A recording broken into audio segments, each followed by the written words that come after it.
Alhamdulillahi Rabbil Alamin, wa bihi nasta'in, wa la udwana illa 'ala shalihin.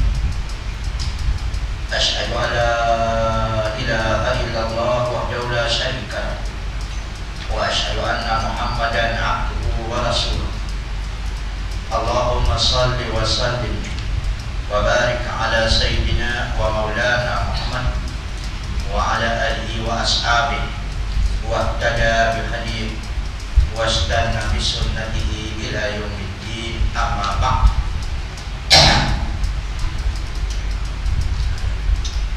Ibu-ibu, bapak-bapak, kaum muslimin dan muslimat yang dihormati dan dikasihi sekalian, baik adapun pada malam ini kita menyambung semula dengan kitab Ayatul Ahkam yang dikarang oleh Syekh Muhammad Ali As-Sabuni. Kita berpindah pada bab yang kelima, muka surat 157, iaitu bab pelaksanaan sa'i dan antara Safa dan Marwah.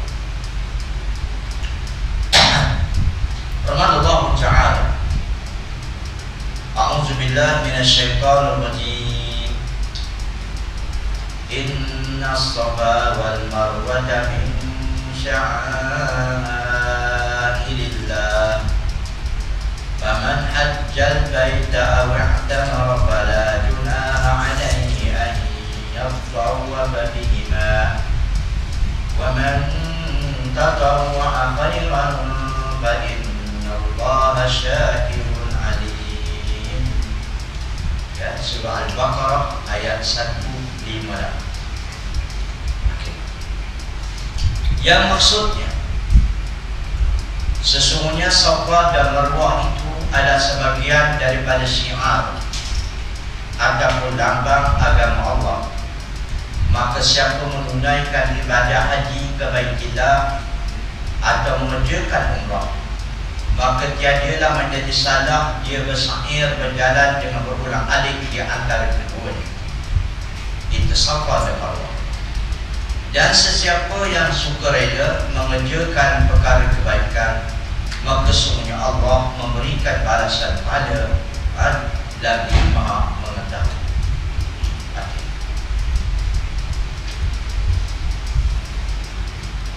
Sebelum kita membicarakan sebab munculnya ayat ini, rasa saya lebih baik kita ambil sedikit, ini sangat penting juga, penjelasan secara lafziah dalam ayat ini, cara lafaz. Apa yang dimasukkan Safa, apa yang dimasukkan Marwah, kenapa dipanggilkan Safa, kenapa dia dipanggilkan Marwah. Sudah tentu di sana ada sejarah. Okey. As-Safa wal Marwah, asal bahasa dia panggilkan As-Safa, asal bahasa ialah Al-Hajar Amlas, batu amlas. Juga As-Safwan, iaitu batu amlas yang licin dan keras. Okey, mari kita tengok ya. As-Safa ni ialah kaum muslimin dan muslimat kalian, dia berkata perkataan Safa. Safa ni adalah satu batu yang dikenali dengan amlas. Ada satu batu nama dia amlas. Kan kalau kita pergi ke Mekah tu, kan dulu kaum muslim di dalam tanah batu dia ada satu batu. Batu tu sebenarnya dulu besar, tapi kerajaan Saudi dia buang sedikit. Dan sekarang ni tak silap saya, dia buat cermin.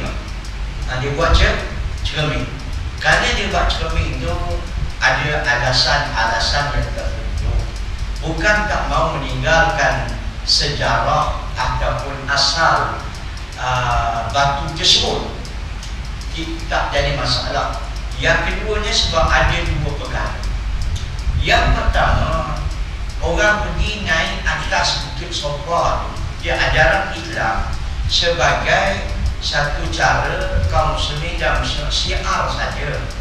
Tetapi orang sana di balik-balik India, Nusantara, dia pergi naik batu tu, dia peluk, dia cium sebagai ambil berkat. Itu ambil keberkatan dengan batu, itu bukan syiar. Itu bukan ajaran Islam. Yang keduanya pula ialah kerana bahaya. Sebab orang pakat berebut naik Bukit Safa. Pakat berebut ini satu. Pakat berebut itu bukan orang kata untuk ambil ibadat, tidak. Tapi berebut dan itu. Jadi kebahayaan itulah. Maka kerajaan Saudi dia sodok sedikit, dia buang sedikit. Sekarang ni dia tinggal sejarah kecil saja, dia buatkan cermin. Itu sebabnya. Jadi batu dua berbatu amlas. Baik. Dia juga dipanggilkan Safa daripada Safwan. Safwan maksud dia batu yang licin. Batu yang licin. Maka itu sebabnya permulaan tawaf itu dipanggilkan dalam ayat ini. Cuma nak cerita tentang asal usul batu itu, tetapi dalam syiar Islam tempat permulaan syair. Baik. Dan seterusnya. Saya ambil sedikit lagi.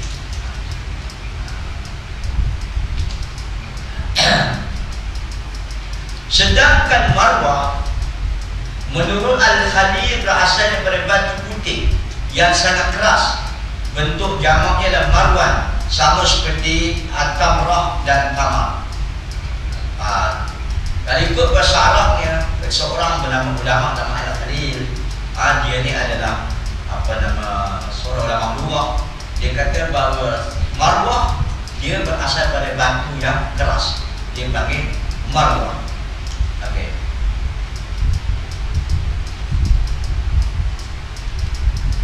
Okey. Disebut dalam Al-Quran sya'airallah. Perkataan syair ataupun syair ialah bentuk jamak kepada syairah ataupun syairah. Baik, iaitu syair bahasa berarti tanda. Adapun yang dimasukkan dengan perkataan di sini adalah tanda-tanda agama Allah, sama ada ajaran, kehidupan dan peribadatan. Itu bukan tanda-tanda beribadat. Ada sebut dalam pada hadis sudah tentulah adanya Safa dan Marwah. Baik. Okey, saya ambil sedikit saja. Mari kita tengok sebab turunnya ayat. Muka surat 160. Kenapa ayat ini timbul? Inna Safa wal Marwah min sya'airallah. Kenapa? Okey. Sebab turunnya ayat tersebut diriwayatkan daripada Aisyah radhiyallahu anha bahawa semuanya Urwah bin Zubair pernah bertanya kepada siapa? Kepada Aisyah.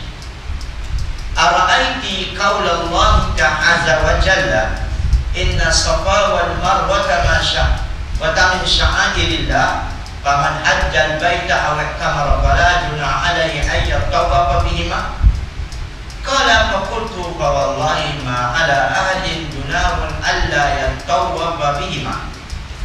Qala fa qalat Aisyah bi'sama qulta ya ibna ukhti inna law kanat ala ma awwaltaha alayhi kanat fala junaha alayhi an la yatawwaba bihima. Walakinnaha innama unzilat anna al-ansara kanu qabla an yuslimu يُوِلُّونَ لِمَنَاتِ الطَّاغِيَةِ الَّتِي كَانُوا يَعْبُدُونَ عِندَ الْمُشَلَّلِ وَكَانَ مَنْ أَحَلَّ لَهَا تَحَرَّجَ أَنْ يَطَوَّفَ بِالصَّفَا وَالْمَرْوَةِ فَسَأَلُوا عَنْ ذَلِكَ رَسُولَ اللَّهِ صلى الله عليه وسلم فَقَالُوا يَا رَسُولَ اللَّهِ إِنَّا كُنَّا نَتَحَرَّجُ أَنْ نَتَوَّفَ بِالصَّفَا وَالْمَرْوَةِ بِالْجَاهِلِيَّةِ فأنزل الله عز وجل إن الصفا والمروة من شعائر الله إلى قوله فلا جناح عليه أن يطوف بهما. قالت عائشة ثم قال سن رسول الله صلى الله عليه وسلم الطواف بهما فليس ينبغي لأحد أن يدع الطواف بهما. Ini cerita sebab apa ayat ini turun. Okey. Kata Zubair, kata Urwah bin Zubair kepada Aisyah radhiyallahu anha, tahukah kamu tentang firman Allah Taala? Kata siapa ni? Urwah kepada Zubair kepada Aisyah. Apa tentang firman Kerana semuanya Safa dan Marwah adalah sebagian tanda-tanda kebesaran Allah, itu syiar Allah. Maka siapa yang beribadat haji atau mengerjakan umrah, maka dan dosa baginya mengerjakan sahih antara keduanya. Sebab aku tidak pernah melihat seorang pun yang merasa berdosa dan tidak sahih antara keduanya. Baik, saya ulang balik. Sebab aku tidak pernah melihat seseorang pun yang merasa berdosa tidak sahih antara keduanya. Maka Aisyah menjawab, alangkah buruknya apa yang kamu katakan itu, wahai anak saudara. Sesungguhnya ayat itu kalau diikuti apa yang kamu takwilkan, maka bunyinya menjadi maka tidak berdosa bersahih antara keduanya. Tetapi sesungguhnya ayat itu diturunkan berkenaan orang yang Ansar sebelum masuk Islam, maka mereka memuji Manat, itulah berhala yang sesat dan mereka sembah. Orang yang pernah memuji Manat ni nama berhala ya, merasa berdosa melakukan sa'ir antara Safa dan Marwah. Kemudian mereka bertanya pada Nabi SAW, wahai Rasulullah, kami menganggap berdosa melakukan sa'ir di antara Safa dan Marwah pada masa jahiliyah. Maka turunlah ayat, sesungguhnya Safa dan Marwah adalah sebagian daripada tanda-tanda kebesaran Allah. Aisyah berkata, kemudian Rasulullah SAW mensyariatkan sa'ir antara keduanya, maka tidak seorang pun yang melaksanakan ibadah haji meninggalkan sa'ir antara keduanya. Bukhari dan Tirmizi meriwayatkan daripada Anas radhiyallahu anhu bahawa baginda pernah ditanya tentang Safa dan Marwah. Lalu baginda Nabi SAW menjawab, kunna nara annahuma min amri jahiliyah, falamma kana islamu amsakna anhuma, fa anzalallahu ta'ala inna Safa wal Marwata. Kami berpendapat bahawa Safa dan Marwah itu termasuk perkara lambang jahiliyah. Kemudian setelah Islam datang, kami menghentikannya, maka turunlah ayat sunnya Safa dan Marwah di akhirat. Gini cerita dia. Okay. Nak bagi masuk tajuk ni kena cerita awal. Kaum muslimin dan muslimat kalian, di dalam sejarah Islam dan sejarah sebelum Islam, maka orang-orang musyrikun walaupun dia menyembah berhala, tetapi mereka juga menunaikan haji dan menunaikan umrah. Kerana saki-baki daripada ajaran Nabi Ibrahim dulu, mereka ambil. Tetapi di dalam mengerjakan haji itu mereka mengadakan kesyirikan. Maka atas dasar itulah dalam syariat Islam dipanggilkan talbiyah, labbaik Allahumma labbaik, labbaik la syarika laka labbaik, innal hamda wan ni'mata sampai akhir. Labbaik Allahumma labbaik, wahai Tuhan, kami menyambut seruan, kami menyambut seruan. Labbaik Allahumma labbaik la syarika, dan kami menyambut seruan kamu dan kami tidak mensyirikkan kamu. Tidak seperti mana orang jahiliyah yang menyambut seruan haji dan umrah, tapi dalam tak kala itu mereka syirik kepada kamu. Baik. Okey. Lepas tu kaum muslimin dan muslimat kalian, apabila mereka telah mengerjakan tawaf, orang jahiliyah dulu, Nabi dulu ni, jahiliyah dulu bila mengerjakan tawaf, itu biasa. Kalau mereka mengerjakan haji, mereka ada hukum juga. Cuma beza je, mereka pakai ihram juga, ada hukum, ada malam di Mina, ada daka. Cuma bezanya sikit ialah kaum muslimin dan muslimat kalian di dalam tawaf tu mereka bertelanjang. Itu beza. Dia di tawaf itu kan, mereka tawaf dalam keadaan telanjang. Bermaksud ialah iaitu perempuan tawaf di waktu malam dan lelaki tawaf waktu siang. Semua sekali tawaf dalam keadaan telanjang. Hebat tak hebat? Dan itu mula asal. Okey, bunti tadak ni dulu. Maka atas dasar itulah Al-Imam Abu Hanifah rahimahullah ta'ala, dia masih lagi mengatakan baik, itu sebab pendapat jumhur ulama itu syarat sah tawaf adalah menutup aurat. untuk tahu aurat. Jadi kalau barang siapa yang tawaf tidak menutup aurat, maka tak sah tawaf. Kecuali Imam Abu Hanifah. Abu Hanifah kata tak mengapa kalau tak menutup aurat pun ketika tawaf. Sebab kalau telanjang berjam. Jadi pendapat Imam Abu Hanifah ni ditolak oleh kebanyakan ulama. Sebab kaum muslimin dan muslimat kalian berdasarkan pada satu hadis Nabi SAW, jangan kamu tawaf dalam keadaan telanjang seperti zaman jahiliyah. Itu ada hadis. Tapi Abu Hanifah dia kata boleh. Tapi pendapat itu ditolak oleh kebanyakan ahli ulama. Itu sebab kalau kita pergi haji, kalau kita pergi umrah, kaum muslim, kita nampak tak pokok Abu Hanifah, pokok bukan Abu Hanifah, pokok yang pertama mazhab Abu Hanifah bagaimana? Lutut nampak, nampak, apa dia? Dan tengok orang perempuan dia bagaimana? Ya, betik pun nampak. Itu juhada dia bagi. Orang wajah, orang jahil. Kita ni di Malaysia. Ya, sadaran Imam Abu Hanifah di mana dia dalilnya? Dia dalil bahawa dikekalkan tawaf di dalam jahiliyah ini. Sedangkan wallahu a'lam tidak ada pandangan dia membawa hadis yang Nabi melarang tawaf di dalam jahiliyah. Lepas tu dia tak bawa hadis yang membawa kepada jangan tawaf dalam keadaan muriana, jangan tawaf keadaan telanjang. Tak ada dalam pandangan Abu Hanifah mengumpulkan hadis. Cuma dia mengekalkan tawaf di zaman jahiliyah itu. Maka dia seorang ulama besar, ulama kita, hormat pendapat dia.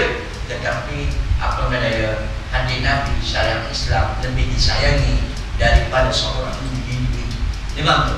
Itu biasalah tolak-menolak pendapat itu. Baik. Jadi itu dua hal. Baik. Lepas tu kaum muslimin dan muslimat kalian, dia menetapkan lepas tu mereka mengatakan bahawa apabila selesai tawaf terus pergi ke mana? Terus pergi ke mana? Mana ini adalah nama satu bahala. Pucuk mana itu bahala itu. Maka barang siapa yang lepas tawaf dia tak pergi ke mana, dia pergi kepada Safa dan Marwah, itu adalah perbuatan keji. Maka dalam itu turun ayat inna Safa wal Marwata min sya'airillah. Semuanya Safa dan Marwah itu dia antara syiar-syiar Allah. Jadi orang jahiliyah tidak mengatakan bahawa sesungguhnya bahawa orang jahiliyah mengatakan bila orang pergi sa'i ni adalah perbuatan keji. Maka turun ayat. Maka itu sebabnya apabila Zu'al Arwah bin Dubair mengatakan, ya Aisyah, apa pandangan kamu tentang ayat tadi? Inna Safa wal Marwah min sya'airillah. Lalu kata Aisyah, aku mengetahui ayat itu. Jadi apa pahaman kamu? Kata Aisyah kepada Allah bin Zubair, ayat itu kata tidak ada berdosa kalau kamu pergi tawaf. Jadi kalau tidak ada berdosa, nanti tawaf tak apalah. Maka itu sebab Imam Abu Hanifah dia kata bahawa tawaf itu sunat saja. Apa nama? Syair itu cuma sunat saja. Kalau orang tidak mengerjakan syair, tidak mengapa. Maka itu tak kena lah.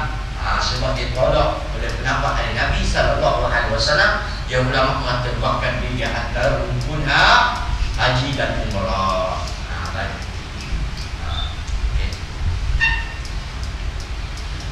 Apa ya?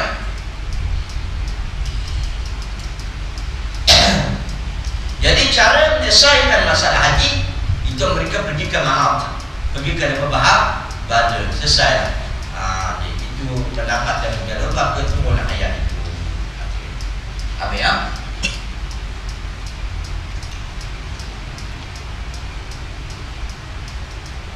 Lepas itu bila kedatangan Islam dengan Nabi SAW, maka tawaf ada persair itu siapa kemewahan merupakan satu syiar dan dia merupakan satu rukun haji, dan tidak ada riwayat daripada hadis pun yang Nabi mengerjakan umrah selama 4 kali. Rasulullah mengerjakan umrah selama 4 kali dan mengerjakan haji cuma sekali saja.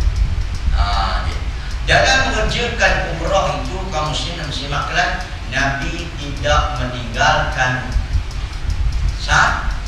sah. Okey, Marwah kita cerita dekat. Yang pertama Nabi mengerjakan umrah 4 kali. Umrah yang pertama ialah kaum muslimin dan muslimah kalian, iaitu pada tahun yang ke-6. Nabi pergi umrah tapi tak sampai Hudaybiyah saja. Baik, itu umrah pertama. Jadi yang keduanya ialah umrah yang kedua, iaitu umrah qada. Umrah qada iaitu kerana Nabi tertahan di Hudaybiyah, maka Nabi pun ganti semula umrah yang tadi itu adalah. Yang ketiga adalah umrah bersama dengan haji. Dan yang keempat adalah umrah yang biasa Nabi pun buat. Itu yang 4 kali Nabi umrah. Dan dalam perkara 3 yang biasa itu, yang 4, yang 1 ialah tidak jadi, yang 3 tak ada Nabi SAW meninggalkan sahabat. Maka itulah ulama mengatakan maka itu adalah merupakan rukun. Baik, habis. Mari kita tengok tafsiran huraian ayat muka surat 166.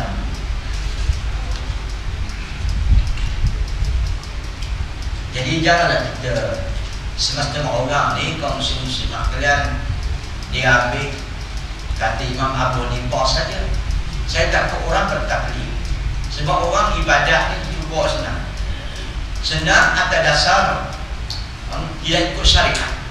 Apabila Imam Abu Hanifah mengatakan bahawa syair itu adalah sunat, saya memang tak ada orang buat.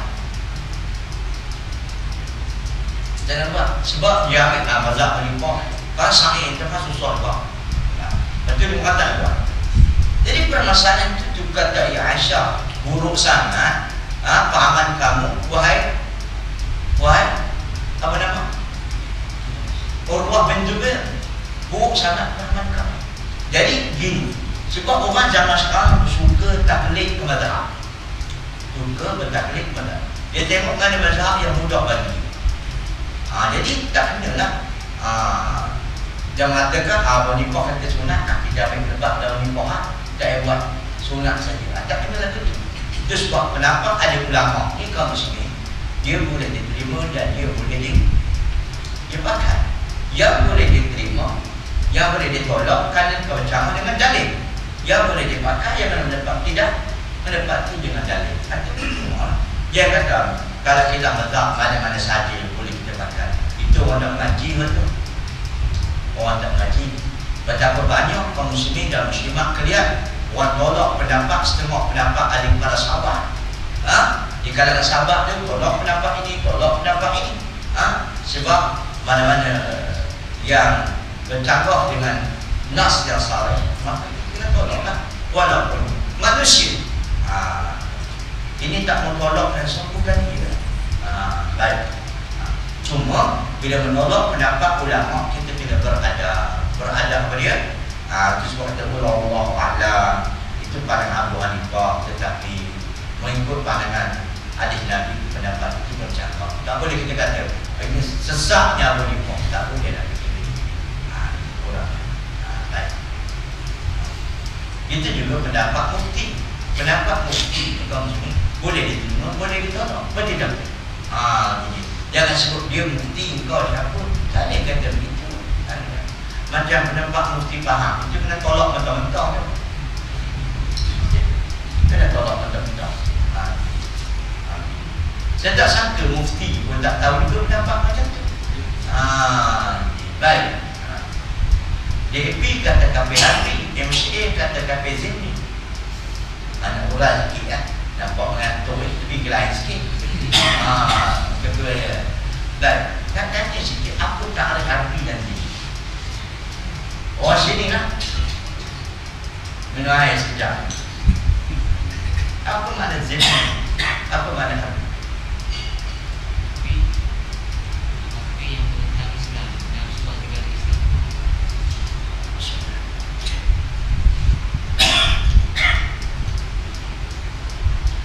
Kalau orang Islam menentang Islam bagi kafir,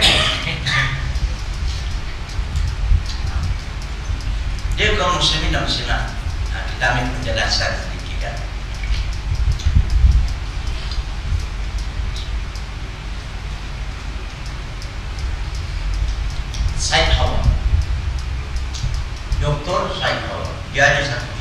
nama dia Fiqhul Sirah.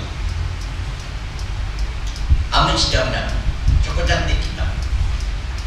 Masa saya belajar dulu, kita ambil sejarah ya. Di zaman Nabi ini ada dua zaman. Orang panggil bahasa Arab marhalah. Marhalah Makkiyah dan marhalah Madaniyah. Masa duduk di Mekah dulu, ada tak harbi, ada tak zimmi. Hukum harbi zimmi ni ada tak di Mekah? Kau tuan baca sejarah, tak ada. Tidak ada istilah harbi, tidak ada istilah zimmi di Mekah selama 15 tahun. Semua dipanggil al-musyrik, musyrikun. Tetapi bila adanya wujudnya negara Madinah dan Nabi dan pemimpin dan ramai rakyat-rakyatnya di antara Islam, Majus, Yahudi, Nasrani, kafir, dia nak duduk di bawah pemerintahan Nabi di Madinah, maka ketika itulah baru datang hukum harbi dan zimmi. Kalau kita lihat dalam buku yang dikarang oleh Dr. Abdul Karim Zaidan, nama Usul Dakwah, KP ini bukan bagi dua, KP ini terbagi pada 5. Nanti tak pula nak tahu 5, kita sakit dua dia. Baik.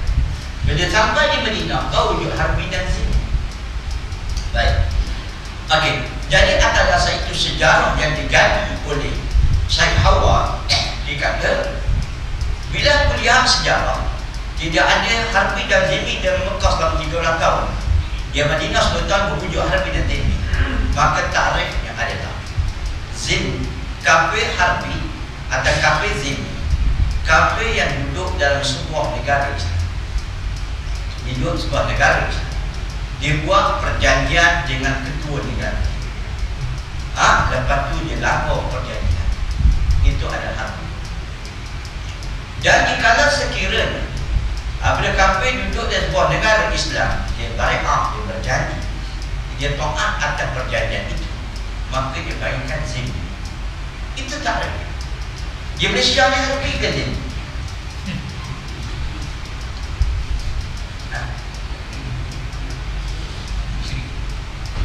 Tak ada harbi, tak ada zimmi. Dia bagi muslim, musyrikun belaka. Sebab mana ada negara Islam di sini? Tak ada. Tak ada buat perjanjian dan bai'ah kaum muslimin dan muslimat kan? Apatah lagi orang kafir juga diberikan aksi, diberikan kenyataan, iaitu diiktiraf sebagai penduduk.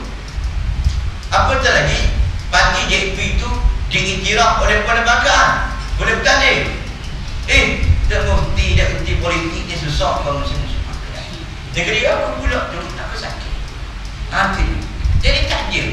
Baik. Jadi kaum muslimin dan muslimat kalian, bila dia dah buat perjanjian, maka dia dah buat, itu dikatakan harbi.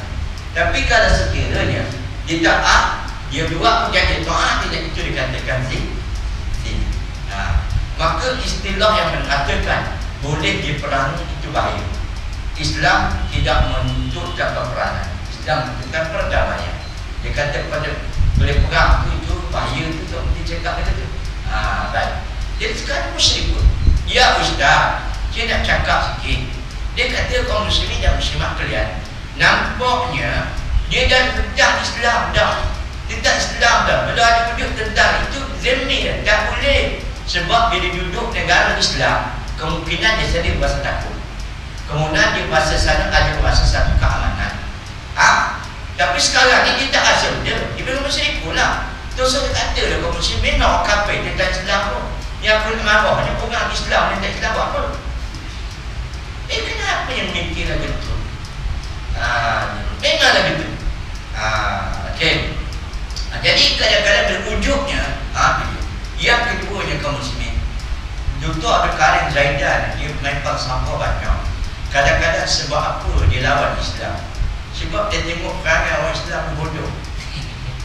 Itu yang dia nampak itu. Perangai orang Islam lebih teruk daripada perangai mereka. Itu yang dia nampak itu. Itu dia kadang-kadang dia tentang orang yang bukan Islam sangat. Dia tentang orang Islam itu tidak. Tengok perangai dia bodoh. Itu dia masalah. Itu orang marah.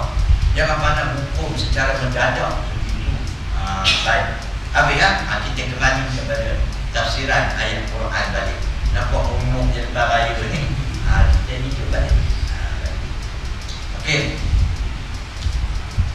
Tafsiran ayat ini, Imam Fakhrazi berkata, ketahuilah bahawa hubungan antara ayat ini dengan ayat sebelumnya ialah bahawa pengalihan kiblat ke Kaabah adalah untuk membenarkan nikmat yang diberikan kepada Nabi sallallahu alaihi wasallam dan umatnya dengan menghidupkan kembali syariat Nabi Ibrahim alaihissalam dan agamanya. Sedangkan sa'i antara Safa dan Marwah adalah termasuk syariat Nabi Ibrahim sebagaimana kisah pembangunan Kaabah dan dari kecil yang dilakukan oleh Hajar antara dua bukit tersebut. Kemudian Allah menyebutkan hukum ini sesudah ayat tersebut. Kata Imam Fakhrazi, ayat berkenaan Safa Marwah ni ada hukum kait yang ayat berkaitan kiblat. Kerana nak menghidupkan lagi syariat Nabi Ibrahim. Mula-mula Nabi Ibrahim dia kaum muslimin berkiblat ke Kaabah.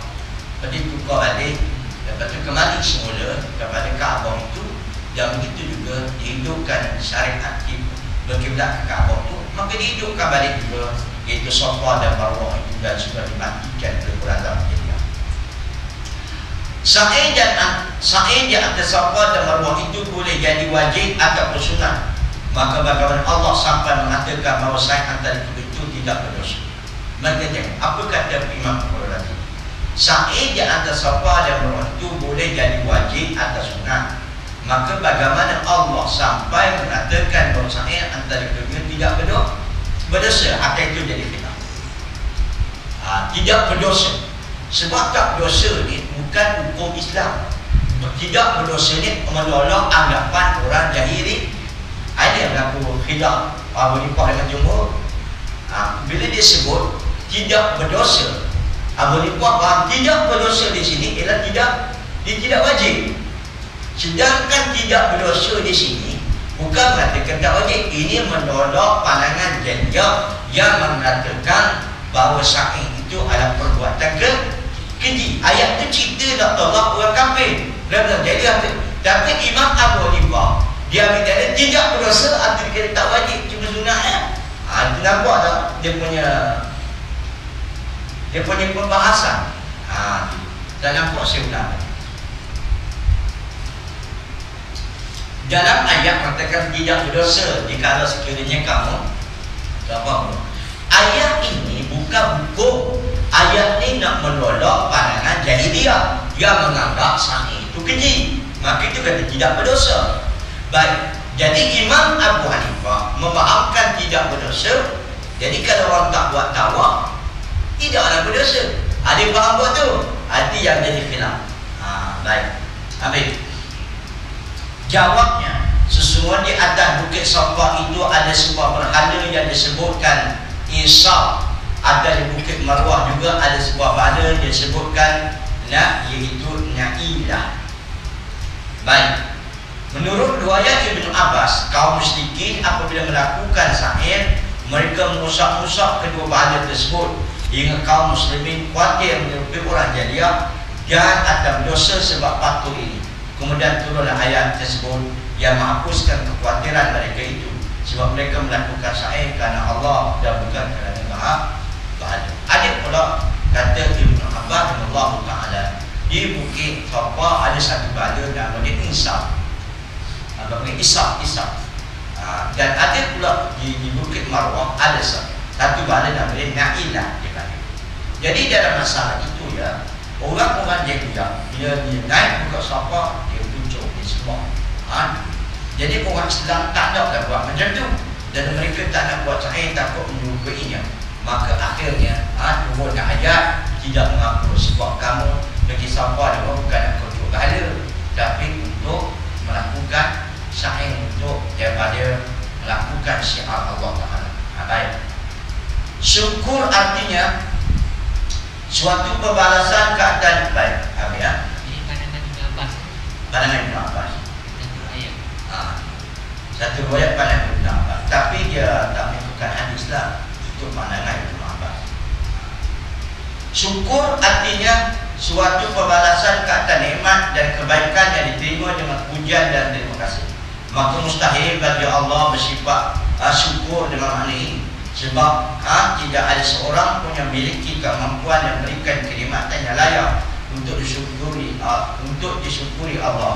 Maka firman Allah, fa inna Allah syakirun alim. Sesungguhnya Allah memberi balasan pahala lagi mau. Sesungguhnya Allah Ta'ala itu bersyukur. Kalau kita terjemah macam tu, jadi inilah sesungguhnya Allah Ta'ala memberi balasan. Sebab takut ayat ini ya.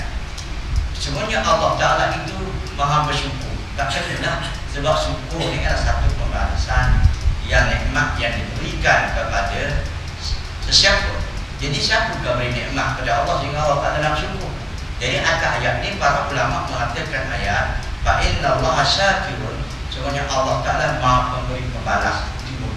Bukan Allah Ta'ala maha bersyukur. Itu memang juga pokok mengaji harfiah tak besar ni. Kalau tak percaya. Baik. Mari kita tengok. Apa yang syarikah ni? Baik. Kita ambil hukum yang terkandung dalam ayat tersebut. Apa kita ambil hukum? Baik. Ada pun hukum-hukum yang terkandung dalam ayat tersebut yang dapat kami simpulkan adalah seperti berikut. Hukum syair antara Safa dan Marwah. Apa hukum ini? Baik. Ahli-ahli fiqh berbeza pendapat tentang hukum syair antara Safa dan Marwah. Dari ini ada 3 pendapat. Baik. Pendapat yang pertama mengatakan bahawa syair adalah salah satu rukun haji, dan siapa yang meninggalkannya maka hajinya menjadi batal. Ini menurut pandangan Syafi'iyah, Malikiyah dan salah satu daripada riwayat Imam Ahmad. Ini pula yang diriwayatkan dari para sahabat baginda seperti Ibnu Umar, Jabir dan Aisyah radhiyallahu anha. Maka hukum syair Safa dan Marwah ni hukum syair lah kita panggil.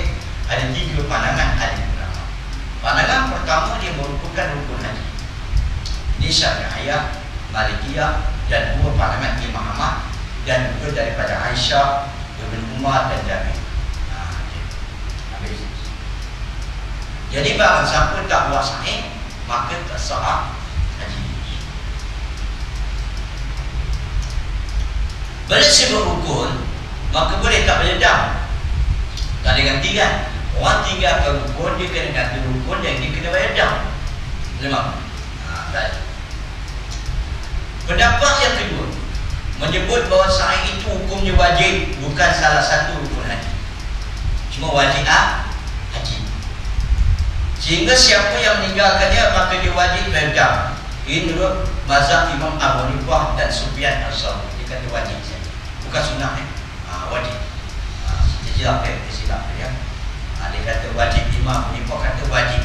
Barang siapa yang tidak buat sahih untuk sah haji dia kena bayar.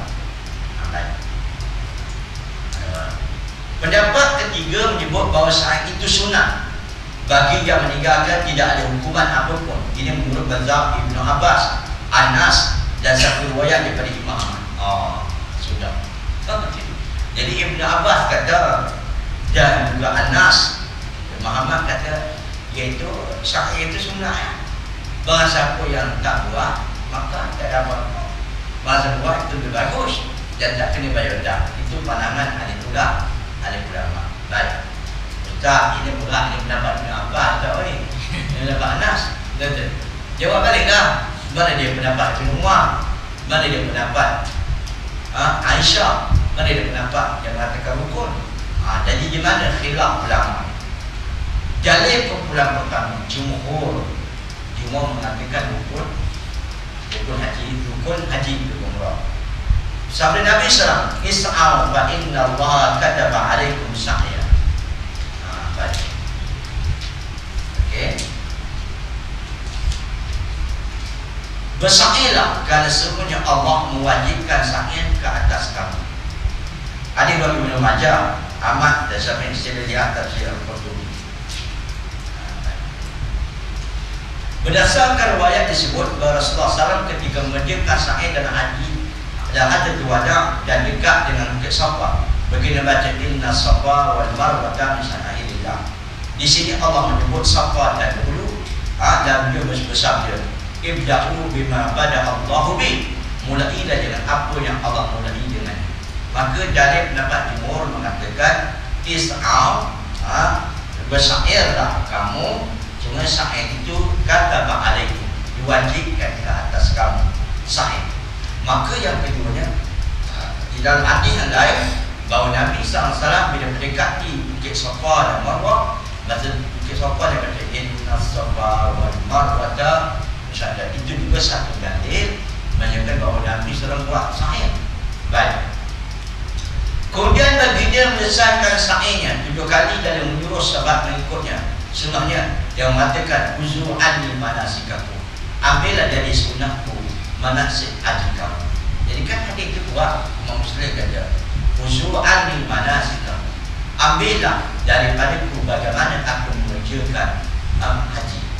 Maka masa Nabi ni sa'ih mengerjakan umrah dan haji ni, ada tak Nabi buat sa'ih? Ada. Bila ada uzu anni, ambillah daripadaku manasikakum, bagaimana mengerjakan haji. Itu dalil jumhur ni kuat. Baik. Ada daripada Aisyah, li umri ma atammallahu hajja man lam yatuf baina safa wal marwah. Demi hidup Allah tidak akan pernahkan ibadat haji orang yang tidak sahih antara safa dan marwah. Baik. Hadis ini riwayat Imam Muslim dari Aisyah.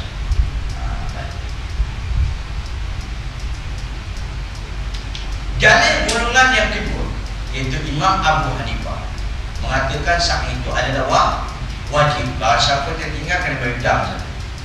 Abu Hanifah dan Sufyan As-Sauri berpendapat bahawa sa'ih itu adalah wajib, bukan rukun. Mereka berdasarkan pendapat ini dengan dalil-dalil seperti berikut. Firman Allah Ta'ala, "Faman hajjal baita aw i'tamara fala junaha alayhi an yatawwafa bihi." Maka siapa menunaikan ibadah haji ke Baitullah atau mengerjakan umrah, maka dia menjadi sadah, dia bersahih. Dia menjadi sadah, dia bersahih. Bermaksud sahih tak salah. Kalau dia mengerjakan sahih, maka tak jadi salah. Itu jadi masalah. Baik. Okey. Ayat ini menerangkan tidak berdosa orang yang sahih antara keduanya.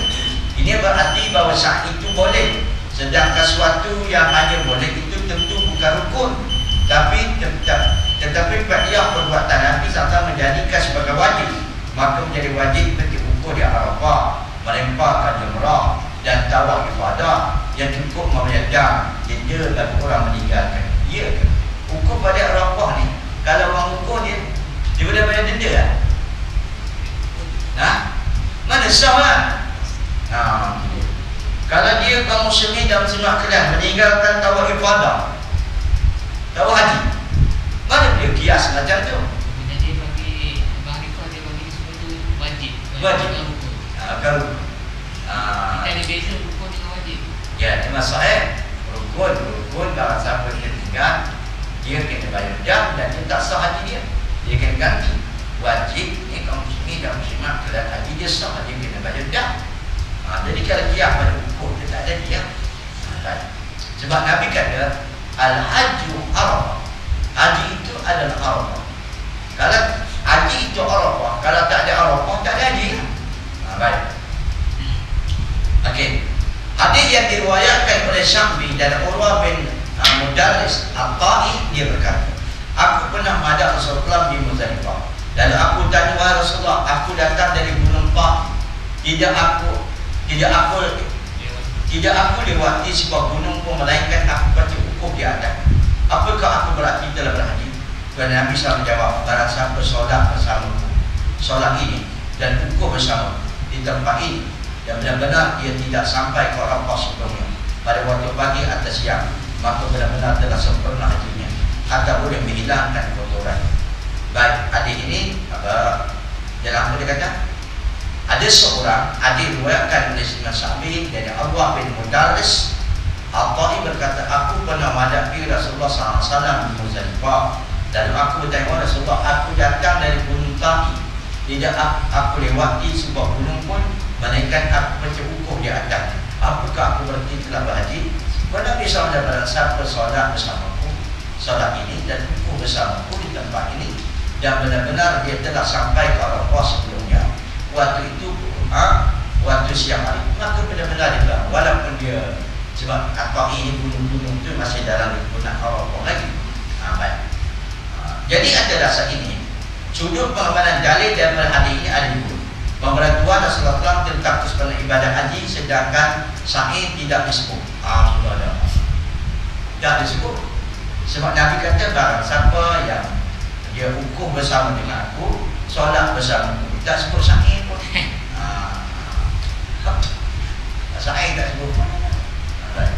Yang kedua, kalau seandainya sa'i itu termasuk wajib haji dan rukunnya, tentu akan terang kepada penanya. Itu kerana Rasulullah SAW mengetahui bahawa penanyanya tidak mengerti kedudukan hukum. Itu jawab impor. Dia mengajak meyakal lah masalah. Sikit lagi ya. Golongan yang kedua, iaitu mengatakan dia sunat saja. Bahawa sa'i itu sunat, tidak wajib dan bukan rukun, berdasar pendapat dengan dalil berikut. Firman Allah Ta'ala, dan siapa yang bersukarela mengerjakan perkara kebaikan, maka sesungguhnya Allah memberi balasan pahala lagi maha mengetahui. Di sini Allah menerangkan bahawa sa'i itu tatawwu, sunat bukan wajib. Maka siapa yang melanggarkannya tidak terkena hukuman apapun. Maman tatawwu khairan. Sebutkan sa'i kan? Maman tatawwu khairan. Dapat mengerjakan yang sunat. Maka tentu dalil kata sa'i itu sunat dan tidak. Kedua, hadis Rasulullah SAW kata al-hajju Arafah. Haji itu Arafah. Mereka mengatakan hari ini menunjukkan bahawa orang yang ikut tukuh di Arafah, maka dia telah sempurna. Dan ini berarti mencakup kesempurnaan daripada sebagai sudutnya, dan berapa perkara sudah tidak perlu lagi dikerjakan seperti saya. Cukup dengan Arafah saja. Baik. Ibnu Jauzi menyebut bahawa riwayat tentang sa'i daripada Imam Ahmad berbeza. Islam memungkinkan bahawa orang yang meninggalkan sa'i haji tidak sah. Menurut Abu Talib tidak apa-apa. Sama ada meninggalkan itu sehingga atau kerana lupa, hanya tidak baik ditinggalkan. Sedangkan Al-Maimun mengatakan bahawa sa'i itu sunat. Pendapat yang kuat, pengarang Al-Muni Imam Qudamah mengatakan pendapat itu lebih kuat, wajib. Qudamah ini wajib kredit itu. Selanjutnya dia berkata itulah yang lebih kuat, sebab dalil-dalil yang menunjukkan memang menunjukkan bahawa sa'i itu wajib secara mutlak, bukan hanya kerana kedudukannya.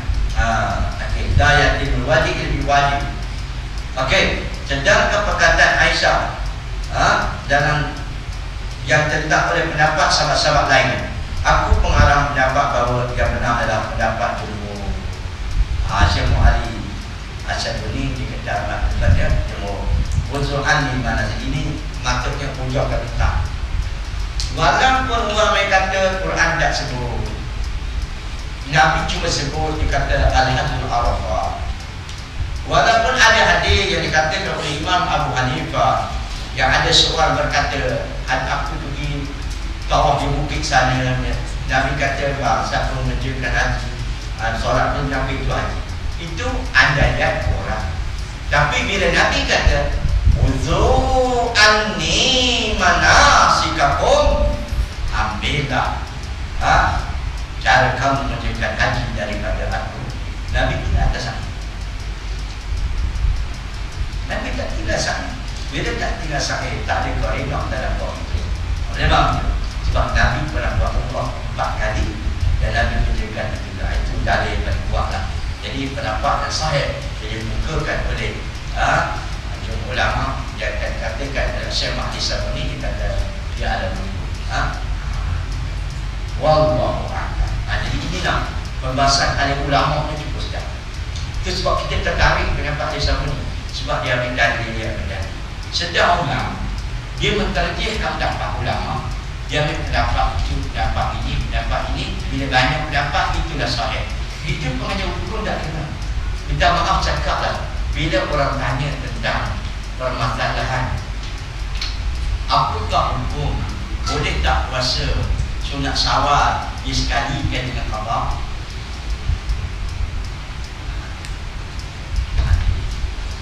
Boleh tak puasa sunat Syawal ni dikali qada? Aku puasa esok saja, aku puasa sunat Syawal esok hari setiap saja, aku puasa qada setiap sunat Syawal esok hari sekali.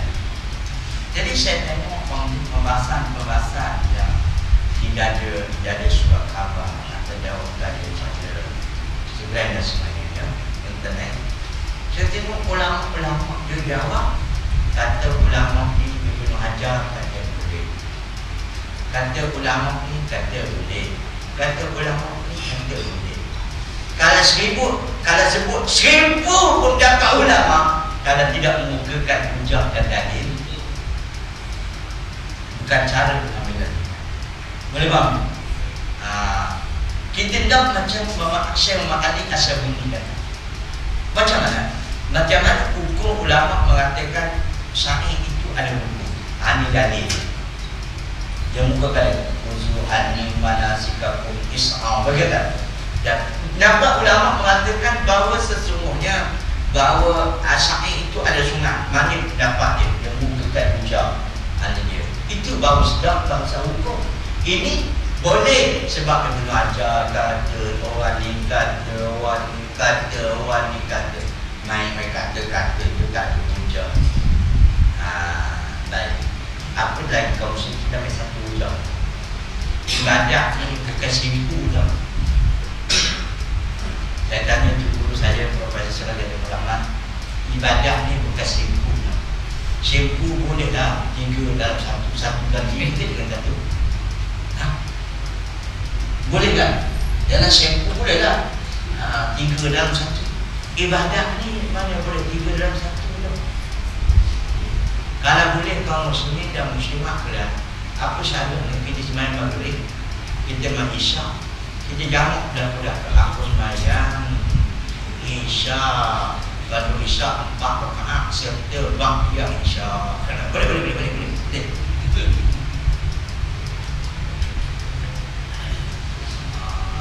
Seronok dia dah betul. Kita nak bayang kaum kita masjid lah. Aku semayang sunat diatur masjid berserta qabliyah subuh. Boleh.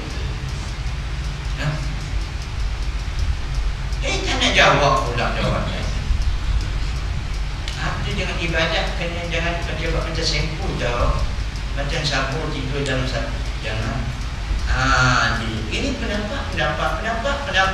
Kita tak mana hujah pendapat. Sebagaimana kita ajar. Tahu dah sedap. Okey. Tak ada riwayat kan di kalangan hadis sahabat Nabi ia menjamakkan puasa sunat Syawal dengan qada Ramadan. Tak ada.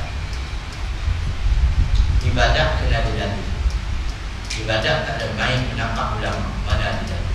Kan kita belajar mungkin simakkan asal ibadah haram.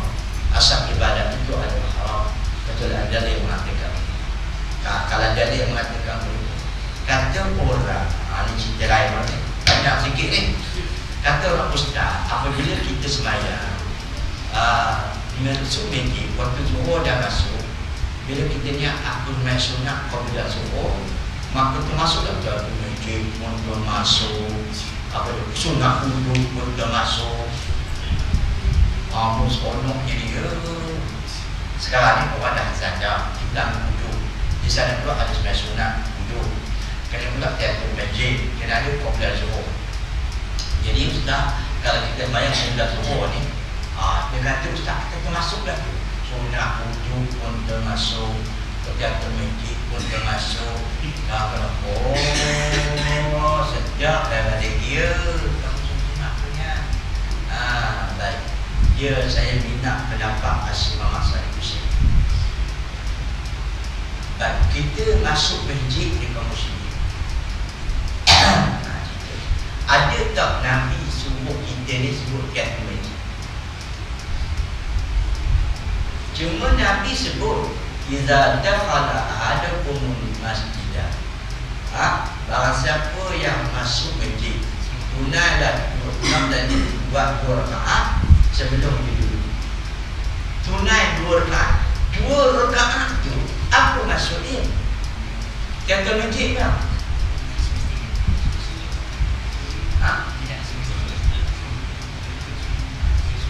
Memang kita dulu belajar kata masjid. Betul tak?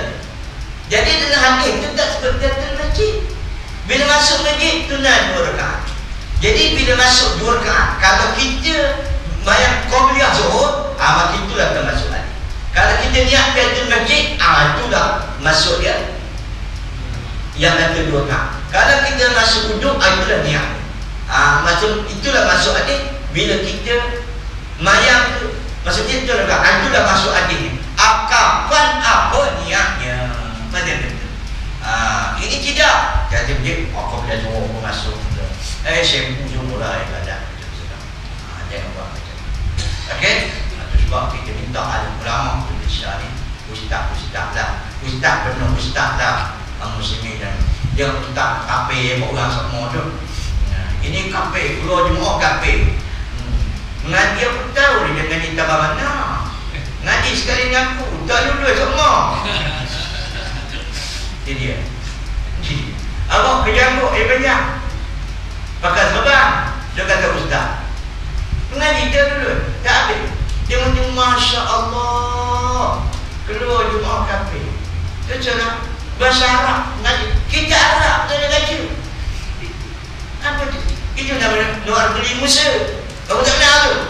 Kamu kata libat. Otak serupa mulut orang ni. Ilmu tak tahu mana, dia kata kafe orang. Aku sebut ini memburukkan Jannah Abu Bakar. Lepas aku belajar pula. Betul tak? Sakit hati sungguh. Kaum muslim. Itu ke kanan kaum muslimin dan muslimat kalian. Berlagak macam ulama, tapi tidak boleh jadi ulama. Mengaji tidak. Aku sebut sangat tu. Sebab kata dia sesat menyesak orang. Habis nak kafir orang dalam kaum muslim. Allah Akbar. Kalau aku keluar jemaah, aku pun kafir juga. Mana boleh betul? Betul tak? Astagfirullahaladzim. Tak takut Tuhan suruh kamu. Bahaya. Ingat tu, bahaya sangat dia kata. Bahaya sangat.